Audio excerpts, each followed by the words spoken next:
Hi, I'm Maria Thea Harris-Silvello Sews on social media. Welcome back to Sew Over 50 podcast on Sew Organised Style. Grab a cuppa and relax with us. We sold 80 tickets in 8 days. We had all these contingency plans about what if we didn't sell enough tickets to cover our costs, what we were going to do, and it just worked. That's Karen Lennox, who you just heard. She's one of the Frocktail organisers from Newcastle Frocktails, and I was really pleased to meet her for the second time recently when Newcastle Frocktails had their own. A big shout out to the podcast's Patreon supporters. I'd love it if you could join them in supporting this podcast each month so that I can continue to provide it to you for free. Karen, thank you for coming onto the podcast today. Thank you for inviting me. That's okay. Karen, you're a Newcastle sewist. Yes. Can you tell us a bit about the Newcastle sewing scene? And I call it a scene. I can't think of what else to call it. Yeah, no, that's fine. I came to Newcastle 10 years ago, not knowing anyone. My husband got a transfer with his job here, and I've always sewn, so I started sewing. During COVID, I started following some of the other sewists around the area. And then a chance meeting, I happened to meet Sue, who is modelled by Madge. I was so excited. I went, oh my God, there's modelled by Madge. This is unreal. And I think she was embarrassed and crawled underneath the counter. But anyway, I was so excited about that. And then a few months later, she messaged me and said, I think I've just seen you walking down the street. And as it happened, she lives around the corner from me. Like, how could you anticipate that? So we met for coffee and we spent 2 hours just talking patterns and sewing, and it was amazing. Then we sort of met again for coffee and decided that there'd be other women in the area that surely must sew as well. I didn't know many, one or two, but Sue knew a few more. So we decided then we would have lunch and just put it out for lunch. We go to a local bowling club, which is pretty quiet, no need to book tables. The meals are all pretty standard. You can eat if you want to. And then we decided we needed to have a name for our group. And so we called ourselves Sewing Ladies Who Lunch, because we don't sew at that lunch. We just talk non-stop, patterns, what people have been sewing. It's amazing. Come home so exhilarated, usually with a list of patterns that I want to find or I want to pick up. Sometimes people bring things that they're having problems with or something that they've found or need some help, or they've bought some lovely fabric. But usually we just simply talk because we all talk the same language, and that's not something that you often find. I don't have it amongst my other friends because none of them are so like I do. So then we chat, and, life gets a bit more excited. Oh, do you think we could do this or we could do this? And so it came up, could we do a Newcastle Frocktails? Of course we can do a Newcastle Frocktails. And so Penny, who is very organised, then said, right, here's the spreadsheet. This is what we need to do. We're having our first meeting at such and such. Who wants to be involved? Penny was so good at being able to keep us all organised and on task. And wow, we were off. And yes, so we had our first Newcastle Frocktails on the 1st of March this year. We were over the moon with the result. We sold 80 tickets in 8 days. We had all these contingency plans about what if we didn't sell enough tickets to cover our costs, what we were going to do, and it just worked. The only problem was it was 40 degrees and everybody was boiling, but oh well, that was just the way it goes. I think that everyone was across the whole of New South Wales, so it didn't really matter. But we had a fabulous night, and we're already starting to plan about where we can go next time, about what we're going to do. We'd like to make it a little bit bigger because we've created all this interest from people that had never knew that Frocktails existed, and from other sewers around the area that didn't know there was groups out there that wanted to meet up and wanted to sew. So we'd like to just make it a little bit bigger, not too big because it still needs to be manageable enough that you can get around and chat to everybody, feel everybody's dress, take a photo of all the dignitaries that we have there, like yourself, that came for last year. And so we're pretty excited about it. Hoping still to have it somewhere on the water because Newcastle is so beautiful against the harbour and the beach. And I think the meetings actually just are a small group of us, a bit small of us, and we will spend 10 minutes talking about what we're going to do for the Frocktails, and then the next hour about what we've sewn in the last week, or what you think you might make, or where you might going to find a piece of pattern or a piece of fabric. So it's just such a fabulous connection. Sewing is my passion, but it can be very isolating. You know, you do it in your own room by yourself, and to connect to other people that have got the same passion is amazing. It's so validating for what you do in your own creativity. Yeah, that's why the Sewing Ladies Who Lunch, we meet on the last Tuesday of every month, 12 o'clock at Lowlands Bowling Club. So everybody is welcome. You just turn up and expect to spend the next 2 hours talking about, or whatever time you've got, talking about sewing and patterns, and then just go away with your mind boggling. That night, I always dream patterns. It's incredible. It's a fabulous group. And they're so lovely. We now have a WhatsApp group, and so there's always something on it about sewing, and that it's the connection with it is just amazing. Yeah. When the ladies who sew get together, you said 2 hours, but I'm sure there's been a time when you've been all together and it's gone for longer than that. What's the record so far? Probably about 3.5.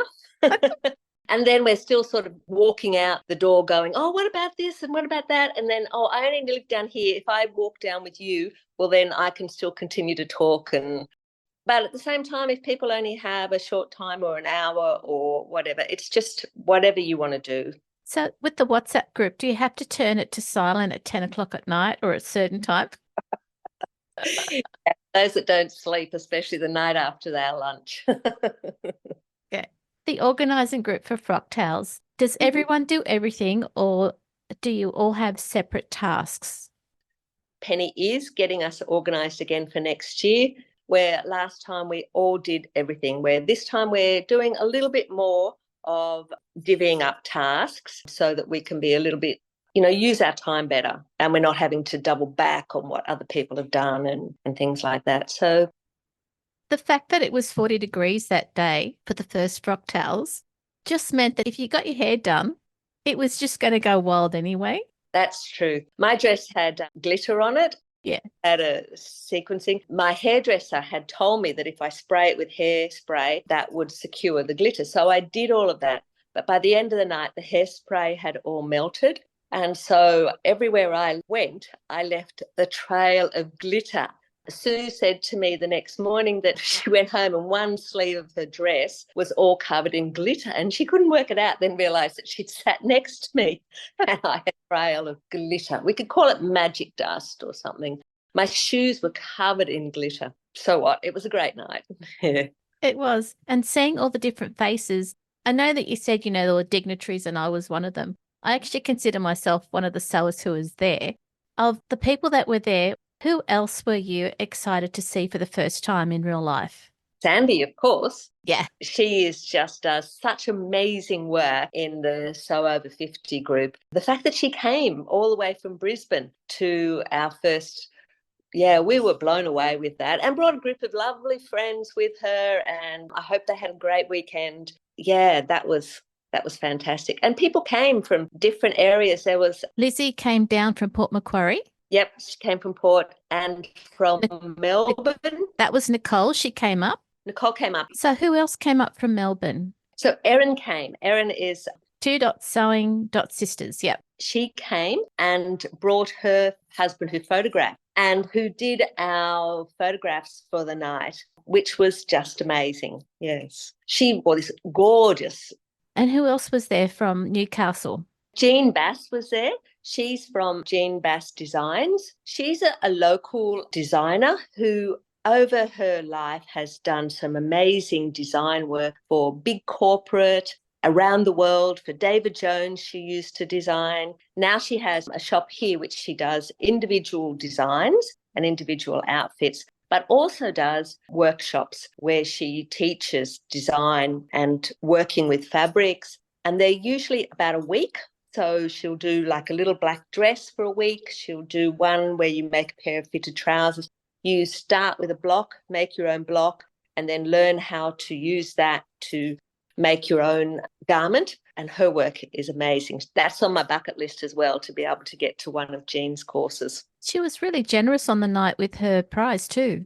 Very generous, yes. And we were so excited that Erin won it when she had been so generous to us as well in coming up from Melbourne and with her husband. So, yeah, it was just such a fabulous night. It was so generous too, the number of sponsors that we had on the night. We felt a bit weird about writing to people and saying, would you please sponsor our night? But no, we had people definitely just coming to us and saying, I'll sponsor. Yeah, I think we had over 20 prizes to give out on the night, which was fabulous. It just sort of was a bit of an icing on the cake, a little bit of an excitement for the night. Yeah. I think the nice thing is that the sponsors recognised that this was Newcastle's first go at Frocktails, but it was also being organised by a group of volunteers. It was people who genuinely loved to sew and just wanted to get together with some friends. That's right. Yeah. At our meetings, of course, we spent a lot of time talking about what we were going to make, where we were going to get our fabrics, and yes. Oh, yes, we do need to organise the cocktails, but I think I found a new piece of fabric that I'm going to be able to make. Yeah, it was great. And as I said, we've already started again thinking about what we can do for next year. So it sounds like sewing is really important to you. Very important to me, yeah. Yeah. I can't remember learning to sew. My mum always sewed, and I think I just learnt to sew by osmosis from my mum. You know, as a special treat, she'd allow me to zigzag the sides of seams, and that was a treat for me. I remember in primary school when you did needlework, having to learn different stitches, and I'm thinking, this is stupid. I can do all of this. How come people have to learn this? And the same in high school when we were learning in needlework, and of course the girls did needlework in those days, you know, that you had to learn what the grain of the fabric was and then how to cut out a pattern on the grain and thinking up. And I'm thinking, doesn't everybody know what the grain of a fabric is? Because I'd always had that in my life. Mum wasn't a fancy sewer. She was a very practical sewer because she was brought up through the Depression. She was very adamant that us girls were given a sewing machine for our 21st because this was going to be your tool for the rest of your life. If anything ever happened, you would be able to go back to sewing. And if ever by chance you were divorced, you would always get your sewing machine. I'm not sure why, because Mum was never divorced and none of us girls did. But it was sort of important for her that this was setting us up for life, even though we went to university, but the sewing machine was the setup for life. So I've always sewn, and on and off during my life, it's been more or less depending on how busy I've been, how many children I needed to sew for, and those things. For me now, it's exceedingly important. Unfortunately, I lost my husband 22 months ago. Now my life has changed enormously, beyond comprehension. But the sewing is a stable thing for me. While I'm sewing, I'm whole. Sewing is still me. It's still who I am and what I did and my creativity. Although my husband was interested in it, it was my hobby and my passion. So now when I sew, I'm a whole person. It's still me. I'm still who I am. Yeah. Where the rest of my life has changed and everything has changed. But the sewing is the stable and the constant. So it's just been so, so important for me, yes. So it's that thread that holds you together. Very much so, very much so. I couldn't imagine not sewing, you know, or collecting a piece of fabric or thinking about a pattern. If I can't sleep, I'll sew in my brain. I'll do a pattern in my brain and I fall asleep. So, yeah, it's very important for me. Thank you for sharing that, Karen. Thank you. I've seen a photo where you were wearing, was it a pantsuit or a pants and a top made out of jacquard fabric? Can you talk me through that? Because I just thought it was amazing. Oh, thanks. I actually made the jacket for Sydney Frocktails 2 years ago. And at the time, someone said to me, oh, that would look amazing with a big pair of wide-legged pants. And I went, really? You know? And so I thought, okay, as I'm sort of thinking, I need to step out of my comfort zone and do a bit different. And so I was fortunate enough that I could still get some more fabric and made up a pair of wide-legged pants. Well, they've been in my cupboard for a long time, this set, and thinking every time I'd put it on, I'd take it off and go, no, I'm really wearing pajamas. I can't go out in pajamas. So then I went down to a function, Australian Sewing Guild function, and I thought, well, if I can't wear it here, there's no chance anywhere. So I decided to wear it. And one of my friends took me the photos on that day. Yeah, I've had lots of lovely comments about it. I haven't worn it again since, but I will pull it out again. Oh, that's good. I'm really pleased that you feel comfortable to wear it now, whereas it sounds like you were thinking twice about what you'd done. I was thinking, oh, this is a bit crazy. But anyway, it was nice, and it felt nice to be totally dressed, from head to toe in what I'd made, and a little bit different. You're not going to find one of those on the shelf. Yeah. And it took you out of your comfort zone. Most definitely, yeah. And now you were telling me earlier about the type of sewing you're currently doing for your family. Yes, I'm trying to sew, or I do sew, for each of my grandchildren that are being born a playmat. But each one is individual, and each one is a story about either their parents or where they've come to or their lives. So one of them was combined with fabric from New Zealand and Australia because my son is partnered with a New Zealand girl, and so that combined the two fabrics. One was an underwater scene where his parents scuba dived, and so I did a whole underwater scene for that child.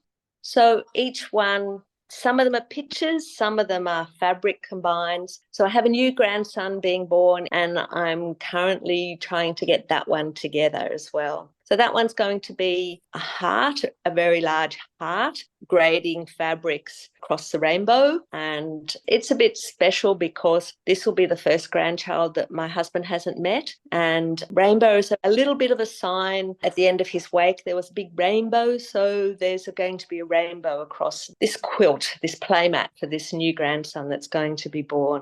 Again, it's a bit out of my comfort zone, and each one is special for that special grandchild that's coming. Very special indeed. Yeah, that's so special.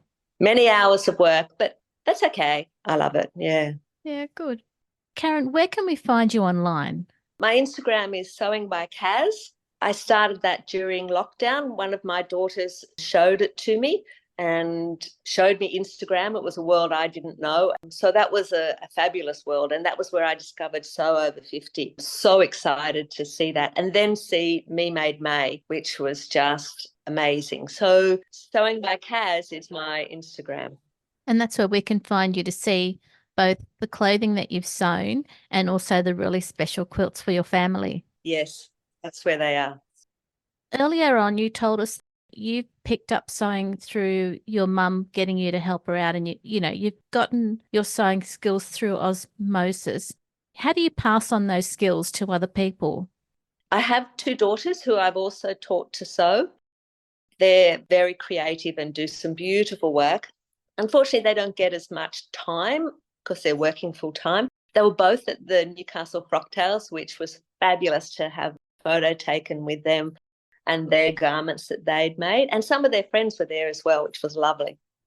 My eldest daughter, her eldest daughter, is so interested in the sewing. So she's 6 and is very creative. And she'll say to me, Grandma, can we sew? And only allowed to do it when it's just her and I together. And she'll say, I want the dress to be like this. She came over and she said, no, I want a pencil skirt, Grandma, and it needs to have a frill on the bottom. So we made a pencil skirt with a frill on the bottom. She was so excited. She will tell me what I need to sew. But then I got her to sit and to thread the elastic through the waist, which she did. And I was trying to teach her how we were cutting it out and putting it on the grain and how the fabric would stretch. So, yeah, the next generation is coming through, which is very exciting. So what advice would you give people who are new to sewing if they want to pick up those skills now? Just start. Just do it. You'll always make a mistake. I still do. I do have a naughty corner, which sometimes I look at and sometimes I pull them out and sometimes they just go in the bin. But unless you're doing it, you don't learn. Every garment's an experience and you learn with each one. So just start. Find some friends that are sewing or do a class. Over the years, I've done lots of different classes and you always learn something. If not skills from the class, other people who enjoy sewing as well, and you get to talk and chat to them. Some of those I've kept for a long time. So just start, just do it. Karen, thank you for being on the podcast of Sew 50. It's been really great to hear your story that you've shared with us and your excitement about sewing, because that's really what it's all about in a way. It is, very much so. Thank you, Maria. That was so much fun. Oh, good. And it was great to see you again. Good to see you. Lovely to see you again. Bye. Bye. This episode of Sew 50 podcast on Sew Organised Style was produced by me, Maria Thea Harris, with permission of Karen, soundbybensound.com. Many thanks for the ongoing support of the podcast Patreon contributors. Their ongoing support enables me to produce these podcasts for free. Make sure you direct message Sandy and the editors at Sew50 on Instagram to contribute to the ongoing posts, challenges and guest editorial spots to promote the community of over 49,000 followers. You can subscribe to Sew Organised Style podcast, but with an S, not a Z, on all good podcast apps. Make sure you go back and listen to our free Sew50 podcast archive on Sew Organised Style. We look forward to joining you in your sewing room next time. Stay safe, everyone.